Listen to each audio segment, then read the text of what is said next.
दोस्तों, यदि कोई आपसे पूछे कि आपका घर कितना बड़ा है तो आपका जवाब क्या होगा? वैसे यदि आपसे आपके गांव या आपके शहर में पूछा जाए तो पूरा मोहल्ला आपका घर होता है। यदि मोहल्ले में पूछा जाए तो आप अपने घर पर उंगली रखकर बता सकते हो कि यह मेरा घर है। लेकिन जब आप किसी शहर या दूसरे शहर में पहुंच जाते हो तो आपका शहर ही आपका घर हो जाता है। ऐसे ही किसी दूसरे देश या स्टेट में चले जाते हो तो आपका स्टेट ही या देश ही आपका घर हो जाता है।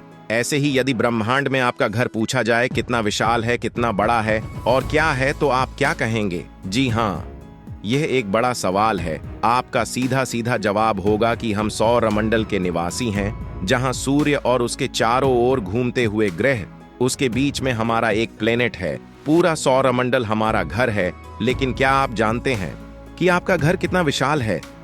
इसे आप कभी 40,000 साल में भी पार नहीं कर पाएंगे। इतना विशाल है आपका घर। आज हम संपूर्ण सौरमंडल के बारे में ही जानेंगे और जानेंगे कितना विशाल है हमारा घर। इससे पहले यदि आपने हमारे चैनल सिलेक्शन पॉइंट्स को सब्सक्राइब नहीं किया है तो जरूर कर लें। ऐसी इंटरेस्टिंग वीडियो हम लेकर आते रहते हैं। क्या आप जानते हैं, पिछले 5 अरब सालों से सौरमंडल ही हमारा घर है। यहाँ पर पृथ्वी और अन्य सभी ग्रहों का जन्म हुआ है। सूर्य के बनने के बाद बची हुई धूल और गैस के बादलों से हमारी पृथ्वी और बाकी के एलिमेंट बने और धीरे धीरे यहाँ पर अन्य ग्रहों और उन ग्रहों पर एटमॉस्फेयर बना और उनमें से केवल पृथ्वी पर जीवन पनप पाया है। आज पृथ्वी पर हम करोड़ों प्रजाति को देखते हैं, जिसमें एक इंसान भी शामिल है और आज पूरे सौरमंडल के सिस्टम में हमसे एडवांस और कोई नहीं, या फिर यूं कहें कि जो पृथ्वी पर सबसे ज्यादा इंटेलिजेंट है वही सौरमंडल में भी सबसे ज्यादा इंटेलिजेंट है, क्योंकि सौरमंडल में पृथ्वी के अलावा और कहीं तो जीवन है ही नहीं। आज हम इंसानों ने पृथ्वी के बाहर भी बहुत कुछ पता लगा लिया है, लेकिन फिर भी हम इंसान चांद से आगे नहीं बढ़ पाए हैं। पृथ्वी से 4 लाख किलोमीटर की दूरी पर मौजूद चंद्रमा की लास्ट बाउंड्री है, जिसे आज तक हम अपने आंखों से देख पाए हैं, जिसे हम छू पाए हैं, जहां हम पहुंच पाए हैं। चंद्रमा की लास्ट बाउंड्री अर्थ क्लाउड से केवल 0.00016% है। इसे इंसानी स्किल पर समझने की कोशिश करें तो अगर सौरमंडल 1000 किलोमीटर के आकार का है तो इंसान ने केवल अभी इसे 2 सेंटीमीटर तक ही पार किया है। इसी से आप सौरमंडल की विशालता की बाउंड्री को समझ सकते हैं। तो फिर आखिर ये सौरमंडल और कितना बड़ा है? आइए आज के इस वीडियो में हम आपको लेकर चलते हैं सौरमंडल की अद्भुत और अनंत यात्रा पर। पिछले 100 सालों से हम इंसान अंतरिक्ष के बारे में बहुत कुछ पता लगा पाए हैं और इन सालों में हमने 8 ग्रहों पर भी कई सारे मिशन किए हैं। इन सभी स्पेस मिशनों में वाइजर को सबसे ज्यादा महत्वपूर्ण स्पेस मिशन माना गया है, जो कि अभी तक सोलर सिस्टम में घूम रहा है और हर सेकंड 17 किलोमीटर पार करने वाला यान इस समय इंटरस्टील स्पेस में जा चुका है और आज भी इस पर सूर्य की ग्रेविटी का असर होता है। वाइजर 1 जो को 46 साल से सौरमंडल में घूम रहा है, लेकिन अब तक इनसे क्विपर बेल्ट भी पार नहीं हुई है। दोस्तों, क्विपर बेल्ट में अरबों उल्कापिंड आते हैं जो सूर्य के चारों ओर चक्कर लगाते हैं। प्लूटो के बाद ही इन विशालकाय उल्कापिंडों की बेल्ट शुरू हो जाती है, जिसका आकार बहुत ज्यादा विशाल है।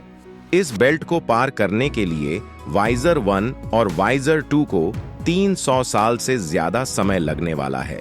वाइजर की अब अर्थ क्लाउड में एंट्री हो चुकी है और ये धीरे धीरे इस घेरे में मौजूद पत्थरों से बचते हुए आगे बढ़ रहा है। नासा के रिसर्च के मुताबिक अर्थ क्लाउड 1000 एस्ट्रोनॉमिकल यूनिट से लेकर 1 लाख एस्ट्रोनॉमिक यूनिट तक फैला है। एक एस्ट्रोनॉमिकल यूनिट की यदि दूरी की बात करें तो यह सूर्य से पृथ्वी के बीच डिस्टेंस को कहते हैं, जबकि लगभग 15 करोड़ किलोमीटर दूर है।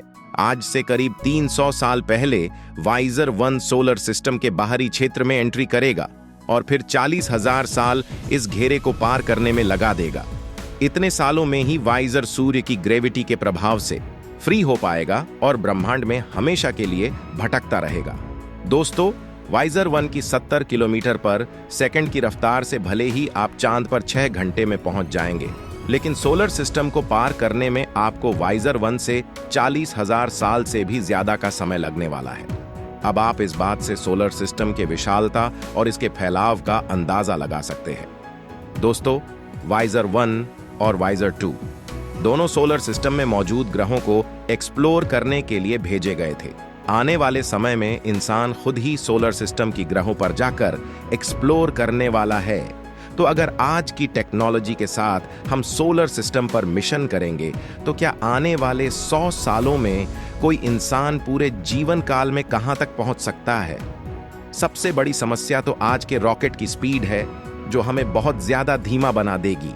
स्पेस में परिक्रमा कर रहे चांद और ग्रह भले ही रात के आसमान में बहुत पास पास दिखाई देते होंगे, पर असल में यह बहुत ज्यादा दूरी पर मौजूद है। पृथ्वी और चांद की दूरी भले ही बहुत कम मानी जाती है, लेकिन यहां तक पहुंचने में भी 1 महीने तक का समय लग जाएगा। आज के आधुनिक रॉकेट भी हमें सीधा चांद पर नहीं ले जा सकते, इसलिए हमें पृथ्वी की ग्रेविटी का सहारा लेकर ही आगे की यात्रा करनी पड़ती है, और फिर हम 4 लाख किलोमीटर की दूरी चांद तक पूरी कर पाते हैं। रॉकेट का बहुत सा फ्यूल तो उसे पृथ्वी की सतह से अंतरिक्ष में पहुंचने में ही खत्म हो जाता है, इसलिए लगातार पृथ्वी की परिक्रमा करने के बाद वे ग्रेविटी के द्वारा आगे बढ़ते हैं और फिर चांद के ऑर्बिट में जाकर उसकी परिक्रमा करके अपनी स्पीड को कम करके लैंडिंग करते हैं। और मार्स पर जाने की बात करें तो यहां पहुंचने में हमें 7 महीने का समय लग जाता है। हालांकि सबसे छोटा समय होता है जब मंगल ग्रह और पृथ्वी एक दूसरे के सबसे ज्यादा करीब होते हैं, और अगर हम इस समय में यहां नहीं जाते हैं तो हमें 26 महीने का इंतजार करना पड़ेगा। आज के समय में रॉकेट 40,000 किलोमीटर प्रति घंटा की स्पीड से हमें अंतरिक्ष में लेकर जाए तो भी हमें सही समय और सही प्लेनेट का अलाइनमेंट देखना बहुत जरूरी होता है, नहीं तो हम फिर से कई साल गंवा देंगे। वाइजर 1 को लॉन्च करने के पीछे भी इन्हीं सब ग्रहों का बहुत बड़ा हाथ था। उस समय सभी ग्रह एक ही लाइन में अलाइन थे, इसलिए वाइजर 1 को सक्सेसफुल बनाना आसान था। इंसानों को मंगल ग्रह तक भेजने का प्लान वैज्ञानिकों के पास है, लेकिन अगर बात बृहस्पति और शनि पर जाने की आए तो यहाँ वैज्ञानिक इंसानी मिशन से दूर रहते हैं। यहाँ पर मिशन केवल हमारे द्वारा बनाए गए प्रोब ही कर सकते हैं। जुपिटर पर अब तक कई प्रोब भेजे जा चुके हैं। पृथ्वी और चांद की दूरी का यदि 1000 गुना मंगल ग्रह है और इस दूरी से 2.5 गुना बृहस्पति ग्रह है, ये अन्य सभी प्लेनेट की तुलना में दूर है और गैस से बना होने के कारण कोई प्रोब इस पर लैंड भी नहीं कर सकता है। वही सोलर सिस्टम का सबसे विशाल ग्रह शनि है, जो कि हमसे काफी दूर है। वाइजर 1 और वाइजर 2 भी इस पर मिशन कर चुके हैं, लेकिन शनि ग्रह पर जाने का सबसे सटीक मौका केसनी को मिला था। यह प्रोब साल 1997 में लॉन्च किया गया था, जिसने 6 साल 261 दिन लगाकर शनि तक पहुंचने में सबसे कम समय में सफलता हासिल की थी। अगर आपको यह लग रहा है कि यह यान पृथ्वी से शनि ग्रह तक सीधा गया था, तो ऐसा कुछ नहीं है। आज भी हमारे पास ऐसा कोई रॉकेट नहीं है जो सीधा 6000 किलो के किसी प्रोब को शनि के पास सीधा भेज पाए। जब नासा को केसनी प्रोब को शनि ग्रह पर भेजना था, तब उसे कई ग्रहों की मदद लेनी पड़ी। प्लेनेट की ग्रेविटी की मदद से स्पेसक्राफ्ट को स्पीड बढ़ाकर इसे अपने टारगेट पर जल्दी सेट कर सकते हैं। अब तक कई प्रोब जुपिटर, मार्स और शनि पर पहुंच चुके हैं, लेकिन यूरेनस और नेपच्यून पर केवल वाइजर 1 और वाइजर 2 ही जा पाए हैं। साल 1986 में नासा ने वाइजर 2 की मदद से यूरेनस की सबसे नजदीकी तस्वीर कैप्चर की थी। पृथ्वी से 300 करोड़ किलोमीटर दूर किसी यान को यहां तक भेजना बहुत ज्यादा चुनौती भरा काम था। ये पृथ्वी और चांद की दूरी का भी 7500 गुना ज्यादा था। आज भी इस ग्रह पर सीधा पहुंचना नामुमकिन है, इसलिए वाइजर 2 जुपिटर की कई परिक्रमा कर उसकी ग्रेविटी से स्पीड बढ़ाकर यूरेनस पर पहुंचा। यूरेनस से 4581 किलोमीटर ऊपर से गुजरते हुए इसने ग्रह की कई तस्वीरें लीं और इसके 11 चंद्रमाओं को भी खोज निकाला। इसके एटमॉस्फेयर और इसके रिंग के बारे में बहुत ज्यादा जानकारी हमें दी है। दोस्तों, वाइजर 2 एकमात्र ऐसा स्पेस प्रोब है जिसने यूरेनस को सबसे नजदीक से एक्सप्लोर किया है, लेकिन अब तक कोई भी दूसरा प्रोब इस ग्रह तक नहीं पहुंच पाया है। यूरेनस के बाद नेपच्यून को भी वाइजर 2 ने ही एक्सप्लोर किया था। पृथ्वी से 460 करोड़ किलोमीटर और यूरेनस से 160 करोड़ किलोमीटर नेपच्यून तक जाने के लिए वाइजर 2 यूरेनस की ग्रेविटी से आगे बढ़ने लगता है। यहां पहुंचकर वाइजर 2 ने नेपच्यून के विशाल चंद्रमा टाइटन की पिक्चर ली और साथ में पहली बार उसके रिंग को भी खोजा था। जबकि वाइजर 2 से पहले नासा को इसके रिंग के बारे में कोई जानकारी नहीं थी। सिर्फ शनि ग्रह को ही छल्लों वाला ग्रह मानते थे। इसने नेपच्यून के 6 चंद्रमा खोजे और फिर यहां से आगे वाइजर 2 क्वीपर बेल्ट की तरफ बढ़ने लगता है और साल 2018 में इसने इंटरस्टेलर स्पेस में प्रवेश किया। इस समय वाइजर 2 15.3 किलोमीटर प्रति सेकंड की स्पीड से ब्रह्मांड में आगे बढ़ रहा है। यूं कहिए कि ब्रह्मांड में भटक रहा है। साल 2025 के बाद यह प्रोब पृथ्वी पर सिग्नल भेजना बंद कर देगा और इसके बाद कभी भी हम संपर्क नहीं कर पाएंगे।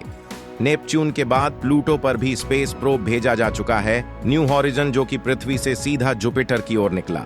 यहां से ग्रेविटी असिस्ट द्वारा अपने ग्रेविटी स्पीड को बढ़ाता है। 4 किलोमीटर प्रति सेकंड की स्पीड इसको जुपिटर से मिली और 23 किलोमीटर पर सेकंड की स्पीड से ये प्लूटो की ओर बढ़ा और इसी स्पीड से इसने मिशन के 3 साल कम कर लिए और 9 साल में ये प्लूटो तक पहुंचा।